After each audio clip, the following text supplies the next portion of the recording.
अस्सलाम वालेकुम वरहमतुल्लाहि वबरकातुहू। आम, बहुत सारे फाइवर कोर्सेज मार्केट में अवेलेबल हैं और वो सारे बड़े अच्छे अच्छे हैं।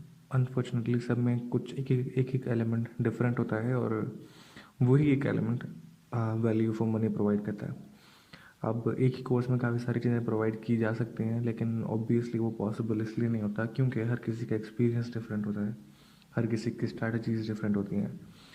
अगर आप फाइवर पर लगातार काम करते रहोगे, after year or so you'll have your strategies to.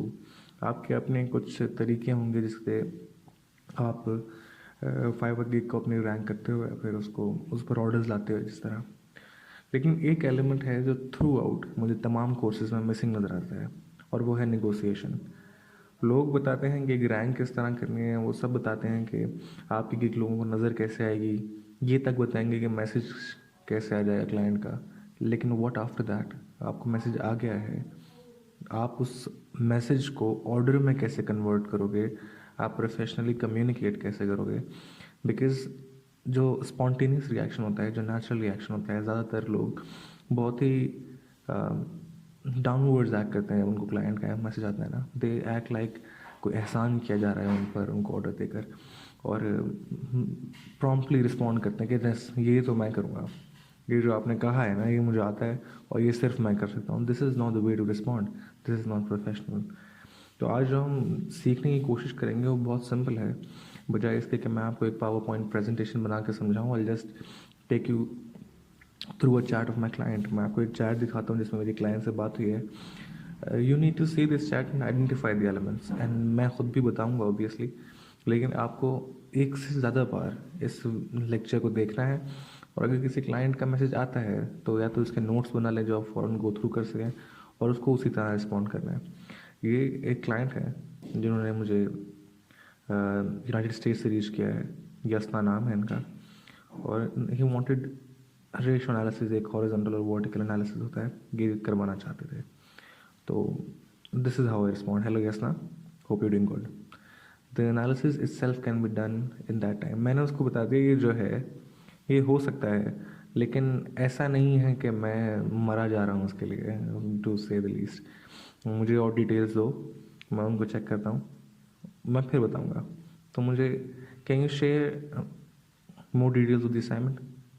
So that way I'll be able to see data that has been provided and the depth of analysis and comparison that is required. मैं उसको इस message में क्या बताना चाह रहा हूँ? मैं उसको ये बताना चाह रहा हूँ कि मुझे मालूम है कि ये डेटा पूरा नहीं है, और फिर मैंने ऐसी बातें की हैं जिससे एक्सप्रेस कर सकूँ बगैर प्रॉपरली एक्सप्रेस किए कि मुझे पता है यहाँ क्या हो रहा है, मुझे पता है कि एनालिसिस क्या है, मुझे पता है कंपैरिजन है वर्टिकल और हॉरिजॉन्टल एनालिसिस का। इससे एक मैसेज जा रहा है कि हाँ ये जो बंदा है इसको आके काम आता है। मैंने टर्मिनोलॉजीज़ के जार्गन्स इंक्लूड कर दिए इसी मैसेज के अंदर, लेकिन उसको ऐसी फॉर्मेशन दे दी कि वो बहुत ज़्यादा अपेरेंट नहीं लग रहा। ठीक है, उसने कहा मैं बना रहा हूँ फाइल्स और आपको मिल जाएगा। मैंने कहा प्लेजर इज ऑल माइन। उसने फिर एक अटैचमेंट भेजी जिसमें फाइल्स थी, मैंने उनको फाइल्स को गो थ्रू किया। इमीडिएटली जैसे ही मैंने उन फाइल्स को देखा ना, मुझे पता लग गया था कि मैं कर लूँगा फ़ौरन। लेकिन मैंने उसको ये मैसेज किया: यस ना, let me go through this thoroughly. By the initial लिखना चाह रहे, स्पेलिंग मिस्टेक है, initial looks of it looks pretty doable, just let me dive a little deeper. मुझे फ़ौरन पता चल चुका था कि ये मैं कर लूँगा, लेकिन I held my self back. मैं कहा नहीं। इससे क्लाइंट को पता है क्या लगता है कि हाँ इसने मेरा काम सीरियस ले रहा है, ये किसी जल्दी में नहीं है। मैं उसको ये फील करा रहा हूँ कि we are in a conversation, यहाँ पर एक डील चल रही है, और जो भी आप मुझे दिखाना चाह रहे हो मैं उसको सीरियसली ले रहा हूँ। मैं आपकी तमाम जो आपने मुझे कंटेंट प्रोवाइड किया, I will go through it properly. इसके बाद मैंने कुछ भी किया हो, मैं मुंह धोने गया हूँ या जो भी, मैंने फाइल्स को दोबारा नहीं देखा था, बिकॉज मुझे पता था ये मैं कर लूँगा। लेकिन उसको मैंने ये फील कराया कि नहीं रुको, I am paying the attention to your files, और मैं इसमें प्रॉपरली देख कर अच्छी तरह आपको रिस्पॉन्ड करता हूँ।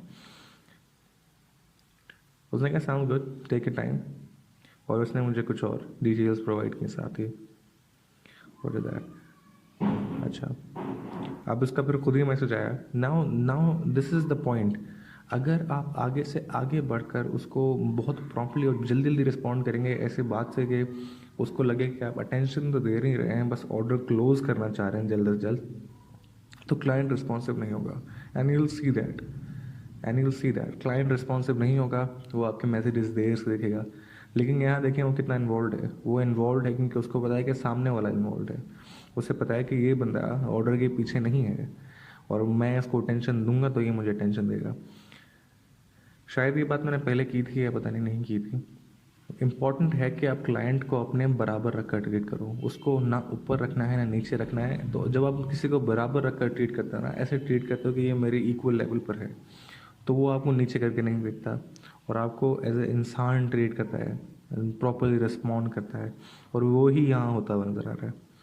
अच्छा, अब जब मैंने आइडेंटिफाई कर लिया कि हाँ ये रेशोज़ और वर्टिकल और हॉरिजॉन्टल एनालिसिस ही हैं, तो मैंने कहा भाई रेशोज़ मेरा ए गेम है, आप टेंशन ना लो, कोई प्रॉब्लम नहीं होगी, बिकॉज आई वॉज श्योर कि मैं इसमें अच्छा हूँ और ये मैं कर लूँगा। अब प्रॉब्लम ये है, ratios are my A game, you won't see any problem, but even if there is any amendments मतलब करनी होंगी तो मैं कर दूँगा। ये मैसेज मैंने चैट में कितने बार में किया है। प्रॉब्लम ये है कि ज़्यादातर जो न्यूबीज़ होते हैं या ऐसे लोग जिनको बहुत जल्दी होती है डॉलर्स की, वो इनका ये पहला मैसेज होता है, वो पहले ही ये मैसेज करते हैं यार ये तो मैं तो कमाल हूँ इसमें, मैं तो आग लगा दूँगा, नहीं करना, ऐसे नहीं करना। इस तरह बहुत बुरा इंप्रेशन पड़ता है। मैंने टाइम लिया, उससे एक रिलेशनशिप बिल्ड किया थ्रू कॉन्वर्सेशन, जिससे मैंने उसको यकीन दिलाया कि हाँ एक टाई है और मैं इसको फॉर ग्रांटेड नहीं ले रहा आपके काम को। उसके बाद मैंने अपने एक्सपर्टीज़ एक्सप्रेस करना शुरू की। उसको मैंने ये एहसास दिला दिया था कि मुझे पता था क्या हो रहा है by using important jargons from that project. अब मैंने उससे कहा look at this one, okay so I am satisfied, the work required can be delivered in a day time and data is obviously sufficient. Okay I am satisfied. मैंने उसको कहा नहीं भाई, अभी मैंने ऑर्डर नहीं लिया है, अभी आपने मुझे सेटिस्फाई करना है, अभी मैंने आपको सेटिस्फाई नहीं करना। अभी ऑब्लिगेशन आप पर है कि मुझे आप तमाम चीज़ें प्रोवाइड करो, मुझे अटेंशन दो, मुझे अटेंटिवली मुझे रिसीव करो, मुझे चीज़ें बताओ ताकि मैं आपको ऑर्डर एक्सेप्ट करूँ।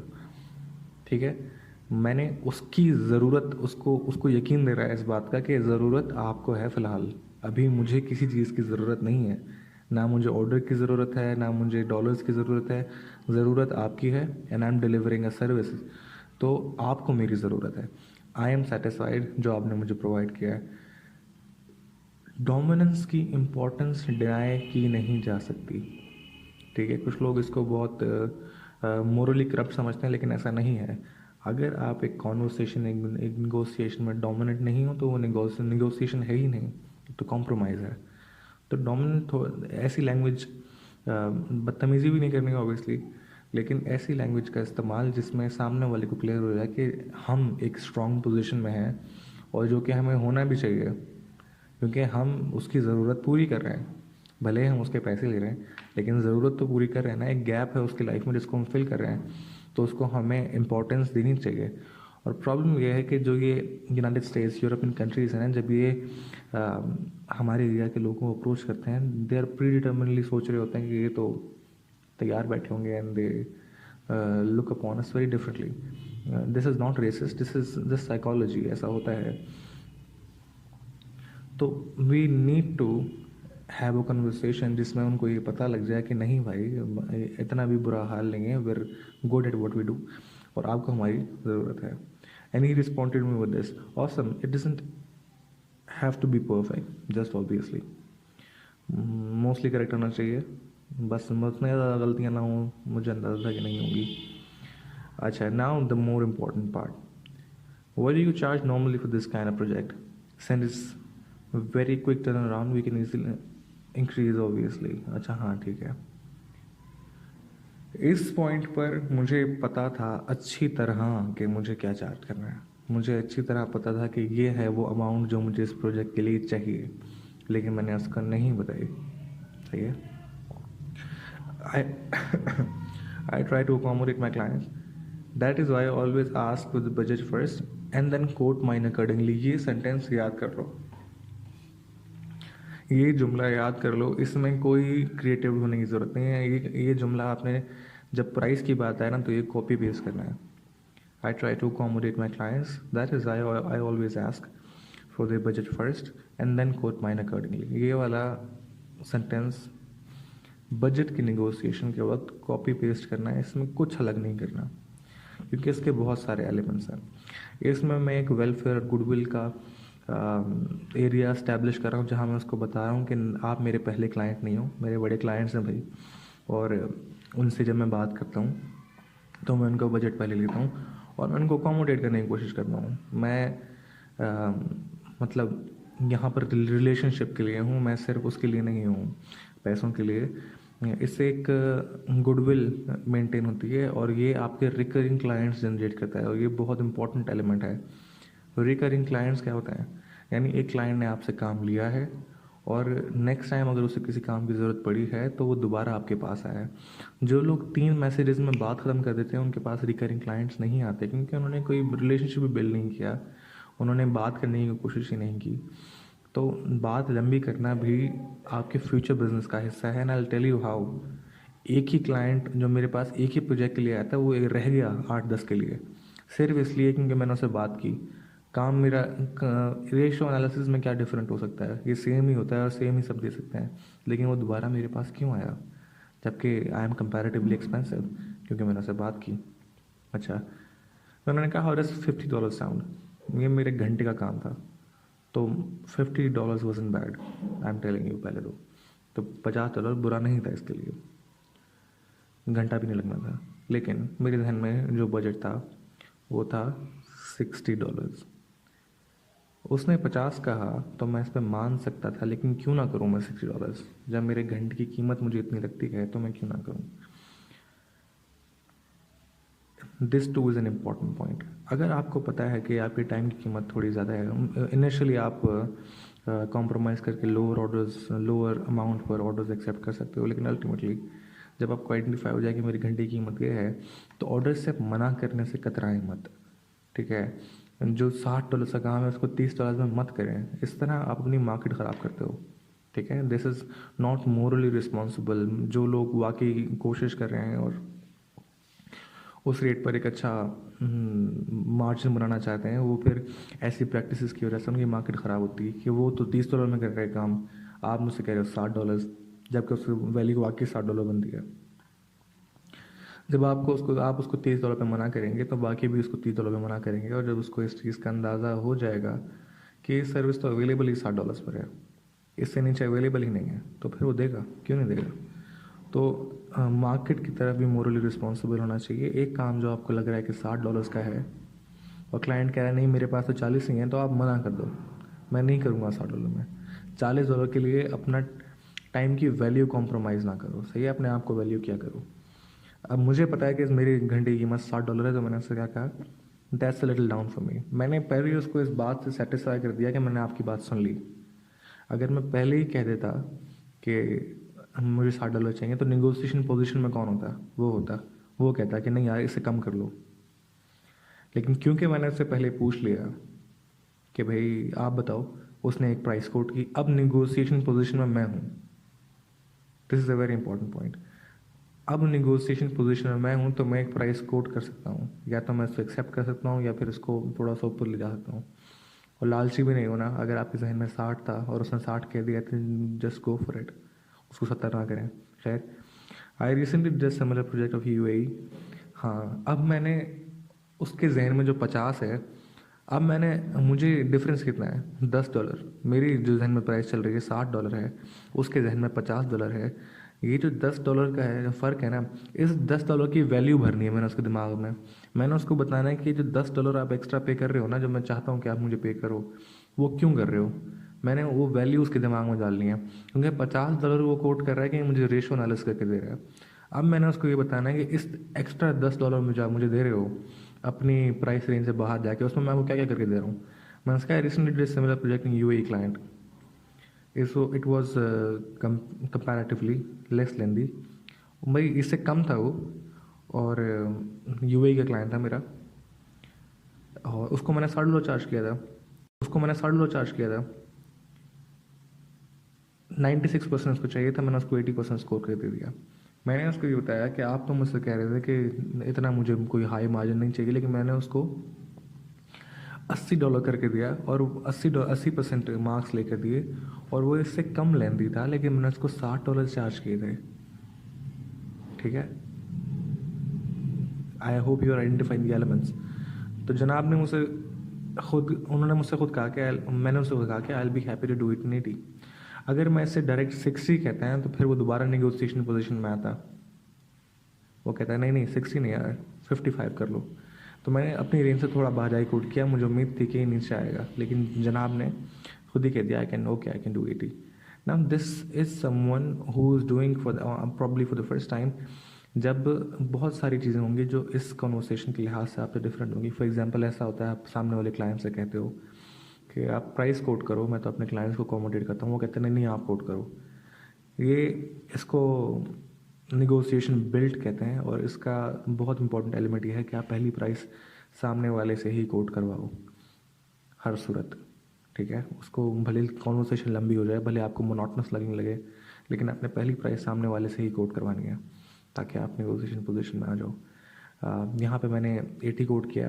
एक नॉर्मली जो क्लाइंट होगा वो कहेगा नहीं यार 60 या 65 या 70। इन्होंने कहा नो आई कैन डू 80। उसकी रीज़न है यूनाइटेड स्टेट्स में है ना ये, तो इनके पास बहुत पैसे होते हैं, इनकी बाइंग कैपेसिटी ज़्यादा है। इस चीज़ को अकाउंट में लेना बड़ा इंपॉर्टेंट होता है, इस चीज़ को अकाउंट में लेना चाहिए कि कोई क्लाइंट कहाँ का है। मैं एक ही प्रोजेक्ट जो मैं अमेरिकन क्लाइंट के लिए कर रहा हूँ, और वही सेम चीज़ अगर मैं किसी फिलीपींस से क्लाइंट के लिए कर रहा हूँ तो मेरा माइंडसेट डिफरेंट होगा। मैं डिफरेंट प्राइस चार्ज करूँगा ये सोचते हुए कि इसकी अफोर्डेबिलिटी क्या है, ठीक है। सेम टाइम सेम प्रोजेक्ट के लिए मैं अमेरिकन किसी क्लाइंट को अफोर्डेबल लग सकता हूँ, और उसी सेम प्राइस पर मैं चाइना या किसी बंदे को बहुत एक्सपेंसिव लग सकता हूँ। तो ये चीज़ें भी अकाउंट में लेनी चाहिए। तो उसने कहा do I need to request officially. मैंने कहा नहीं नहीं आप क्यों करते हो, मैं करता हूँ, कोई टेंशन नहीं है। उसने कहा okay what do you mean by 96%, 96% correct. हाँ, तो मैंने उसको बताया भाई ये सीन है कि मैंने उसको ऑफर भेज दी $80 की, उन्होंने एक्सेप्ट कर ली। He got 96%। मैंने उसको क्लैरिफाई कर दिया, उसने मेरा ऑर्डर एक्सेप्ट किया। मैंने कहा थैंक यू यस ना I will get started now, और यहाँ पर हमारे नेगोशिएशन वाला पार्ट खत्म हो गया। अच्छा, तो एक दिन का ऑर्डर था, वो मैंने जब फुलफिल कर लिया उसको डिलीवर कर दिया डिलीवरी चैट के थ्रू। तो मैंने उसको मैसेज किया your order has been delivered, do let me know if you need any further assistance. जब आप उसको अलग से मैसेज कर रहे हो तो आप एक आइडिया इस्टेब्लिश कर रहे हो उसके दिमाग में कि this is more than just work that I am trying to do है, क्योंकि मेरा काम तो हो गया, मैंने तो वर्क डिलीवर कर दिया है, और अगर कोई कमी होगी तो वो मुझे वैसे भी रिस्पॉन्ड कर देगा। लेकिन जब मैं ये मैसेज भेज रहा हूँ ना, तो मैं एक अपने लिए रास्ता बिल्ड कर रहा हूँ। फॉर एग्जांपल खुदा ना खास्ता कोई गलती निकल आती है, तो मैंने तो आपसे पहले कह दिया था कि आप आगे असिस्टेंस मांग लो मुझसे, ठीक है, कोई मसला नहीं है, वेर फ्रेंड्स है, नो प्रॉब्लम। तो वो मुझे बाकी चैट में रिस्पॉन्ड करेगा, बजाय इस बात के कि वो मुझसे फाइवर के ऑर्डर में रिविजन मांगे, जो बड़ा मसला क्रिएट कर सकता है। अच्छा इंप्रेशन नहीं पड़ता पहली बात तो। ये मैसेज देख लिया, उसके बाद मैंने इन्होंने मेरा ऑर्डर एक्सेप्ट कर लिया था। उन्होंने कहा आई hope you satisfied with the delivered work. हम किसी भी क्लाइंट से डायरेक्ट चैट में रिव्यू नहीं मांग सकते, which is not allowed by Fiverr. ये गलत होता है, और कि भाई तुमसे कहें जा कर के भाई मुझे आके रिव्यू दो, ये अच्छी बात नहीं होती। तो इसलिए मैंने ऐसा मैसेज किया, ये भी आप भले कॉपी पेस्ट कर सकते हैं, कोई इशू नहीं है। Hey hope you satisfied with the delivered work, also hit me up if you need any further assistance in future। अगर फाइनेंस मैनेजमेंट फलाना निमकाना। ये मैसेज मैंने उसको इसलिए किया ताकि उसको एक तो ढके छुपे अल्फाज में कह दूँ कि मुझे रिव्यू दो यार, मैंने आपको काम डिलीवर कर दिया, आपने एक्सेप्ट भी कर लिया, तो एक रिव्यू छोड़ दो, जो कि इन्होंने छोड़ दिया था, मैं आपको दिखा भी दूँगा। उन्होंने कहा ये thank you completed the order, और उसने कहा आप देखो क्या है सबमिटेड द रिव्यू। उन्होंने रिव्यू सबमिट कर दिया। I will keep you in mind in any future need, और उन्होंने मुझे माइंड में रखा भी, दोबारा भी इनका ऑर्डर आया था मेरे पास। और सबसे अच्छी बात यह है कि जब पहला ऑर्डर किसी क्लाइंट से आता है तो फाइवर 20% फीस काटता है, लेकिन जब उसी क्लाइंट का रिकरिंग क्लाइंट बन के आता है, वही ऑर्डर दोबारा आता है उसी क्लाइंट से, तो फीस कम हो जाती है, कभी कभी ख़त्म भी हो जाती है। तो विच इज़ जो कि एक बहुत खुशाइन बात है। तो रिकरिंग क्लाइंट्स बहुत इंपॉर्टेंट हैं। अच्छा, ऐसा भी होता है कि कभी कभी क्लाइंट को नीड होती नहीं है, नीड जनरेट करनी पड़ती है, उसको इस बात का एहसास दिलाना पड़ता है कि यार आपको शायद ज़रूरत है। आपको एक क्लाइंट का मैसेज आया, आप दोनों की बात हुई, आप उन्होंने आपका ऑर्डर एक्सेप्ट किया, आपका काम डिलीवर हो गया, अपेरेंटली आपका काम ख़त्म। और ज़्यादातर लोग यही करते हैं, बट आई डू डिफरेंटली। ठीक है, मैं क्या गलत करता हूँ इसमें? और जो भी अच्छे प्लेयर्स हैं वो यही काम करते हैं, इनको वीकली फॉलोअप्स कहते हैं। एक क्लाइंट जो जिसका काम हो चुका है, वो जा चुका है, उसको हफ्ते बाद मैं मैसेज कर रहा हूँ, hey this is my weekly follow up message, is there anything else that I can help you with. अब इसका शायद आपको बहुत सारे लोगों का रिप्लाई ना आए, बहुत सारे लोग यहाँ पर आपको रिस्पॉन्ड ना करें क्योंकि उनको ज़रूरत नहीं है, या फिर वो फाइवर पर एक्टिव नहीं है। फाइवर पर सेलर्स बहुत एक्टिव होते हैं, बायर्स बहुत एक्टिव नहीं होते। तो अगर 10 में से एक का भी आपको रिप्लाई आता है और उससे आपको ऑर्डर मिल जाता है, एक तो बहुत अच्छी बात, क्योंकि वो आपका रिकरिंग क्लाइंट होगा, उस पर आपको पूरे पैसे मिलेंगे। और उस एक क्लाइंट से आपको $50-60 मिल जाते हैं, तो ये वीकली फॉलोअप वर्थ इट है। ठीक है, ये वीकली फॉलोअप बिल्कुल वर्थ इट है। तो हर हफ्ते या फिर हर महीने में 2 बार आपको इस तरह का मैसेज करना चाहिए कि स्पैम काउंट नहीं होगा। क्यों? क्योंकि आप महीने में 2 बार कर रहे हो, और इसी लाइन से शुरू करना है, this is a weekly follow up message, जिससे ये क्लियर हो जाएगी कि तो मैं सबको कर रहा हूँ, सिर्फ आपको नहीं कर रहा। तो टेंशन ना लो, ये कोई स्पैम मैसेज नहीं है। इससे होता ये है कि रिकरिंग क्लाइंट होने का ये फ़ायदा है कि फाइवर को इस बात का एहसास होता है कि सर्विस इतनी अच्छी दे रहा है कि क्लाइंट्स बार बार इसके पास आ रहे हैं, किसी और के पास नहीं जा रहे। तो फाइवर पे ओवरऑल प्रोफाइल वाइज भी एक अच्छा इम्पैक्ट पड़ता है। अच्छा, तो मैं आपको रिव्यू दिखाता हूँ कि यस मैन, जिसके हमने अभी चार्ट एनालाइज किया है, यूनाइटेड स्टेट्स से। तो उन्होंने क्या लिखा है, the experience was great and I am satisfied with results. I contacted हमाल, इन्होंने मेरा नाम लिखा, वाई, बिकॉज एक इंटरेक्शन थी। Before I place the order so I can ensure he can complete the project in the deadline. It was very quick turnaround, जल्दी से इन्होंने मुझे मेरा काम दे दिया था, जो कि वाकई बहुत जल्दी था। कोई भी और इसके लिए 2-3 दिन ले लेता रेशो एनालिसिस के लिए। He understood the assignment easily once I provide the resources in data। ये वाली बात इसके जहन में क्यों रह गई कि मैंने इसको रिसोर्सेज प्रोवाइड किया और इसने उस पर ध्यान दिया, क्योंकि मैंने वो वाला एरिया इस्टेब्लिश किया था। दोबारा कह रहा हूँ, अगर 3-4 मैसेज की चैट होती तो ये सारी बातें ये ना करता। I got what I needed, so he definitely knows stuff, great work, thank you. Reviews बहुत इंपॉर्टेंट होते हैं। कोई नहीं देखेगा, कोई बात नहीं, no review is a good review, क्योंकि एक रिव्यूज़ एवरेज आउट हो जाते हैं। एक शख्स जिसने आपको रिव्यू नहीं दिया, वो 3 स्टार दे के चला जाए तो आपका सारी रेटिंग ख़राब हो जाती है। अब क्योंकि मैं मांगता नहीं हूँ, अपनी मदद से देके जाते हैं, तो इट कैन बी अंडरस्टूड कि मुझे 4 रिव्यूज़ जो मिले हुए हैं, चारों इंटरनेशनल हैं, तो इनकी वैल्यू बहुत ज़्यादा है। वो चारों के चारों 5 स्टार्स हैं।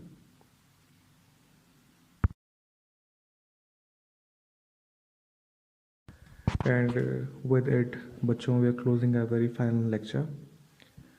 कुछ इंपॉर्टेंट बातें, एक तो अभी अगले 1 हफ्ते तक के लिए मैं आपको रिस्पॉन्ड कर रहा हूँ ग्रुप के अंदर, तो कोई इशू नहीं है। आप लोगों ने कोशिश करनी है कि इस वीक के अंदर ज़्यादा से ज़्यादा गिग्स बनाएं, कोशिश करेंगे 7 की 7 पूरी बना लें। ठीक है, उसका फ़ायदा क्या है, ताकि आप सातों की सातों गिग्स, वो मुझे फिर आप पर्सनली भेजोगे लिंक्स, मुझसे रिव्यू करवा सकूँ, पहली बात। दूसरी बात, कोशिश करके रात को एक्टिव रहें। रात से मुराद क्या है, रात को 12 से जितना ऑनवर्ड्स आपसे इजीली हो सके एक्टिव रहें। उसकी रीज़न ये है कि जो आपके क्लाइंट्स हैं वो ज़्यादातर यूरोपियन कंट्रीज़ में होता है, और वो उनके उठने का टाइम होता है, ये वो टाइम होता है जिसमें वो काम कर रहे होते हैं। तो उस वक्त एक्टिव रहना बहुत इम्पॉर्टेंट है, क्योंकि उसी वक्त बाय रिक्वेस्ट आ रही होती हैं 12 से लेकर 3 तक, और उसी वक्त लोग ऑर्डर्स देने के लिए लोग ढूंढ रहे होते हैं। तो जो उनको ऑनलाइन नज़र आता है वो उसको प्रेफर करते हैं। तो रात को एक्टिव रहने की कोशिश करनी है। अपने आपकी जो इंप्रेशंस हैं उनमें आपको प्रोमिनेंट डिफरेंस नज़र आएगा अगर आप रात को जाग रहे होगे, पहली बात। दूसरी बात, अगर आपको कोई शख्स एग्ज़ाम करने के लिए रिस्पॉन्ड करता है, आपको कोई शख्स असाइनमेंट करने के लिए रिस्पॉन्ड कर रहा है, तो अगर तो उसने ऐसी कॉन्वर्सेशन में अपना एक्सप्रेस नहीं किया कि ये मेरे स्कूल का काम है या ऐसा कुछ, तो आप उससे ऑर्डर एक्सेप्ट कर लो। अगर उसने बेवकूफ़ी कर दी है, ये वाली बात चैट में कर दी है, तो वो ऑर्डर एक्सेप्ट मत करना है। फाइवर के रेगुलेशंस के ख़िलाफ़ हैं। वेबसाइट कंटेंट जितना मर्ज़ी लिखवाए, इसका कोई इशू नहीं है। तीसरी बात, बहुत सारे लोग जो अपने आप को एक्सपर्ट कहेंगे फाइवर का, वो आपसे कहेंगे यार आप प्लगइन कर लो, जिसमें प्लगइन्स होते हैं, रिफ्रेश प्लगइन होता है, वो ऑटोमेटिकली रिफ्रेश करता रहता है और आपको ऑनलाइन शो करता रहता है। कुछ लोग कहेंगे कि आप ये वाला प्लगइन कर लो, इससे तो कीवर्ड सारे आपको ऑटोमेटिकली नज़र आएंगे या फिर आप ऑटोमेटिकली रैंक हो जाओगे। 5 मिनट के अंदर अंदर आईडी बन हो जाएगी, 5 मिनट के अंदर अंदर। तो ऐसी कोई हरकत नहीं करनी, कोई शॉर्टकट करना ही नहीं है, नेचुरल तरीके से चलना है, तहम्मुल और सब्र का मुजाहिरा करना है। आपको ये बात अंडरस्टैंड करनी है कि बहुत सारे लोग सेम सर्विस ऑफर कर रहे हैं, बार बार गिग्स एडिट नहीं करनी। 7 गिग्स बनाएं, सातों ज़बरदस्त बनाएं पूरी अटेंशन के साथ, और सातों पर ये सारी ट्रिक्स इस्तेमाल करें और फिर थोड़े सब्र से काम लें, एक्टिव रहें। ठीक है, फाइवर पे अपनी एक्टिविटी जारी रखें। कभी कुछ सर्च कर लिया वक्तन फ़वक्तन, कभी कोई गिग खोल के देख ली अपनी, तो इस तरह फाइवर को अंदाज़ा रहेगा this the person is interested in a series. Best of luck and I am always available. जज़ाकल्लाह।